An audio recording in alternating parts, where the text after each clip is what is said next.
चलो बच्चों, तो आज सीखते हैं कुछ नया, which is based on the oxidation number, या हम ये कह सकते हैं कि ऑक्सीडाइजिंग एजेंट और reducing agent.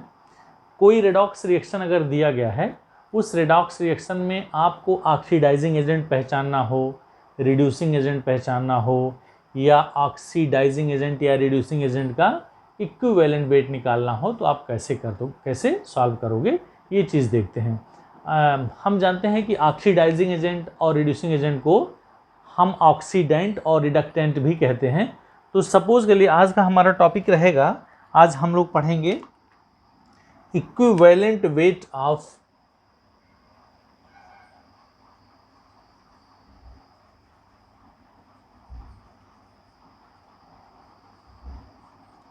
Equivalent weight of oxidant. Oxidant का मतलब होता है ऑक्सीडाइजिंग एजेंट भी इसे बोलेंगे, एंड रिडक्टेंट।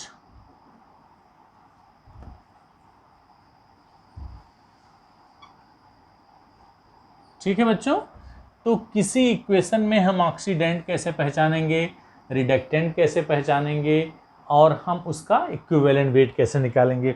सपोज कर लीजिए, मान लीजिए कोई इक्वेशन आपको लिखना है।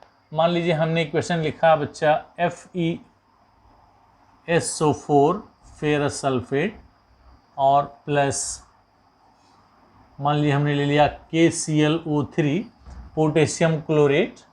तो ये दोनों आपस में मिल करके क्या बनाएगा, ये बना लेगा potassium chloride KCl, along with ferrous sulfate is converting into the ferric sulfate Fe2SO4 whole thrice. तो ये हमारा इक्वेशन हो गया। अब इस इक्वेशन में हम ये देखेंगे कि इसमें ऑक्सीडेंट कौन है, रिडक्टेंट कौन है। ऑक्सीडेंट और रिडक्टेंट फाइंड करने के लिए हमें इस इक्वेशन में रिएक्टेंट साइड और प्रोडक्ट साइड में ऑक्सीडेशन नंबर निकालना है सेंट्रल मेटल आइटम का।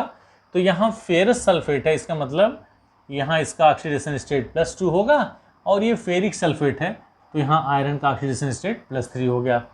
दूसरे में अगर हम देखें, यहाँ KClO3 में Cl का ऑक्सीडेशन स्टेट होगा 3 2 और 6 -1 = 5। तो यहाँ इसकी वैल्यू हो गई +5 और यहाँ इसकी वैल्यू हो गई -1। तो you can see very easily that is ferrous sulfate is converting into the ferric sulfate। तो यहाँ आयरन का ऑक्सीडेशन स्टेट +2 से +3 हो रहा है। तो जब ऑक्सीडेशन नंबर बढ़ता है तो then it is said to be the oxidation. क्या बोलेंगे, ऑक्सीडेशन।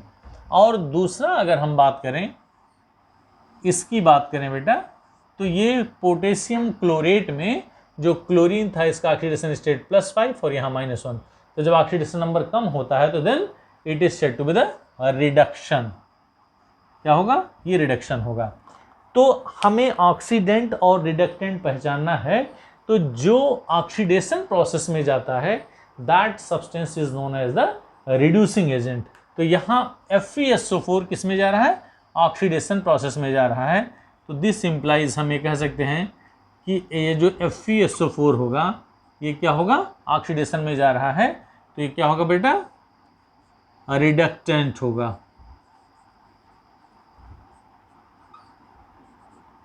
ठीक है। और अगर हम दूसरे की बात करें, KClO3 पोटेशियम क्लोरेट बोलते हैं इसको। अगर हम पोटेशियम क्लोरेट की बात करें तो ये पोटेशियम क्लोरेट से पोटेशियम क्लोराइड बना रहा है, यानी रिडक्शन प्रोसेस में जा रहा है। तो therefore this is known as the oxidant. ठीक है ना। तो ऑक्सीडेंट और रिडक्टेंट को हम और भी क्या कहेंगे, as you know that is this reductant is known as the reducing agent. This is also known as the reducing agent. ठीक है। और this is known as the oxidising agent. इसको हम बोलेंगे ऑक्सीडाइजिंग एजेंट। तो अब हमें पता चल गया कि इस इक्वेशन में ऑक्सीडाइजिंग एजेंट कौन है और रिड्यूसिंग एजेंट कौन है, और या ऑक्सीडेंट क्या है और रिडक्टेंट क्या है। अब ये जो ऑक्सीडेंट और रिडक्टेंट हैं, इसी का हमको बच्चों इक्विवेलेंट वेट निकालना है। तो इक्विवेलेंट वेट हम क्या करेंगे बच्चा, पहले फेरस सल्फेट का निकालेंगे, फिर KClO3 का निकालेंगे। तो लिखेंगे इक्विवेलेंट वेट ऑफ, अगर हम फेरस सल्फेट जो हमारे इस इक्वेशन में रिडक्टेंट की तरह बिहेव कर रहा है, तो उसका निकालने का तरीका होगा, यहाँ क्या लिखते हैं बेटा, मॉलिक्यूलर वेट ऑफ किसका, जिसका निकालना होगा फेरस सल्फेट, डिवाइड बाई, यहाँ हम एक टर्म यूज करते हैं that is known as the n factor. ठीक है, तो एन फैक्टर क्या होगा, इस रिडॉक्स रिएक्शन में इलेक्ट्रॉनों की संख्या का जो गेन होगा या इलेक्ट्रॉनों की संख्या में जो कमी होती है, lost or gained electrons in the redox reaction is known as the n factor.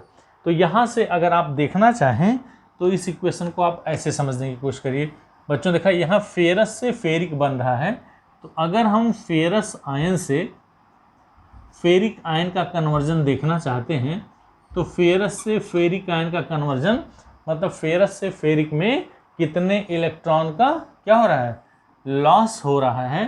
तो यहाँ लिखेंगे loss of electrons is equal to 1। Ferrous से फेरिक के बनने में एक इलेक्ट्रॉन का लॉस हो रहा है। और दूसरा, अगर हम KClO3 की बात करें, पोटेशियम क्लोरेट से अगर हम पोटेशियम क्लोराइड की बात करें बच्चा, तो यहाँ इसका जो नंबर था वो +5 था, किस पे, Cl पे, और यहाँ क्या हो गया, Cl पे -1 चार्ज हो गया। तो आप यहाँ देख सकते हो Cl पे +5 और यहाँ -5, तो इसमें आप कितना इलेक्ट्रॉन ऐड करोगे, आप अगर 5 इलेक्ट्रॉन जोड़ोगे तो Cl हो जाएगा, लेकिन एक इलेक्ट्रॉन और एक्स्ट्रा जोड़ना है तो कुल मिला के 6 इलेक्ट्रॉन आप जोड़ोगे, तो ये क्या बन जाएगा, Cl-। तो आपने यहाँ देखा, और इस ऊपर वाले में हमने लिखना भूल गया, यहाँ Fe3+1 इलेक्ट्रॉन, आप ऐसे देख सकते हो। तो एक तरीका तो ये हो गया लॉस ऑफ इलेक्ट्रॉन या gain of electron n factor निकालने के लिए। दूसरा तरीका क्या हो सकता है कि जब किसी भी ऑक्सीडेंट या रिडक्टेंट के ऑक्सीडेशन नंबर में कमी या वृद्धि होती है, तो वही उसका जो नंबर होता है वही एन फैक्टर कहलाता है। तो जब हम इसके FeSO4 की बात करेंगे, तो फेरस सल्फेट का मॉलिक्यूलर वेट कैसे निकालेंगे, Fe का एटॉमिक मास होता है 56, सल्फर का होता है 32 और ऑक्सीजन का होता है 16, 16 चौके 64, 64, और डिवाइड बाई एन फैक्टर आपने देखा कि 1 है। कैसे भी देखेंगे +2 से +3 हो रहा है, इसका मतलब इसके ऑक्सीडेशन नंबर में 1 की चेंजिंग हो रही है। तो ये 56 + 32, 4 2 6 6 12, दिस इज इक्वल टू 4 2 6 और 6 12 2, 6 3 9 5 14 15, 152/1 विच इज इक्वल टू 152। तो ये जो 152 हो गया, ये क्या हो गया बेटा, फेरस सल्फेट का इक्विवेलेंट वेट हो गया। तो equivalent weight of ferrous sulphate, जिसे हम रिडक्टेंट कहते हैं। दूसरा, अगर हम इसी क्रम में देखना चाहें, अगर हम इक्विवेलेंट वेट किसका निकालना चाहते हैं, equivalent weight of potassium chlorate, ठीक है। तो पोटेशियम क्लोरेट का मॉलिक्यूलर वेट अगर निकालेंगे, तो पोटेशियम का मास होता है बेटा 39, प्लस क्लोरीन का होता है 35.5 और ऑक्सीजन का होता है 16, तो 16 दिया 48, डिवाइड बाई इसका एन फैक्टर जो होगा वो कितना होगा, 6 का। आपने यहाँ देखा +5 से -1 में कन्वर्जन जो हो रहा है, तो कितने का डिफरेंस है, 6 का डिफरेंस है। तो आप यहाँ 6 से डिवाइड करेंगे तो ये वैल्यू आ जाएगी 0.5, 8 5 13, 10 23 22, 4 3 7 3 10, 122.5 और डिवाइड बाई 6। जब हम इसको सॉल्व करेंगे बच्चा, तो आ जाएगा 6 दूनी 12, ठीक है, 0, 6 चौके 24, 1 10, 6 दूनी 12, करीब करीब 20.42। तो इस तरह से हमने देखा कि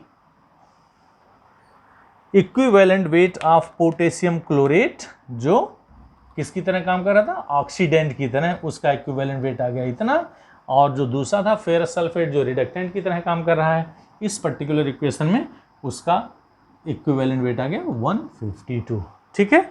तो इस तरह से आज हमने सीखा बच्चों कि किसी भी रिडॉक्स रिएक्शन में एन फैक्टर कैसे निकाला जा सकता है, या oxidising agent, reducing agent, oxidant, reductant कैसे कहेंगे, कैसे पहचानेंगे, या हम उसका इक्विवेलेंट वेट कैसे निकालेंगे। तो इस तरह से हम किसी भी ऑक्सीडेंट और रिडक्टेंट का ऑक्सीडेशन नंबर, एन फैक्टर या उसका इक्विवेलेंट मास बड़े ही आसानी से निकाल सकते हैं। Thank you so much for watching. Once again I am saying that is, अगर आपको मेरा वीडियो अच्छा लग रहा हो तो सब्सक्राइब करना और शेयर करना ना भूलें।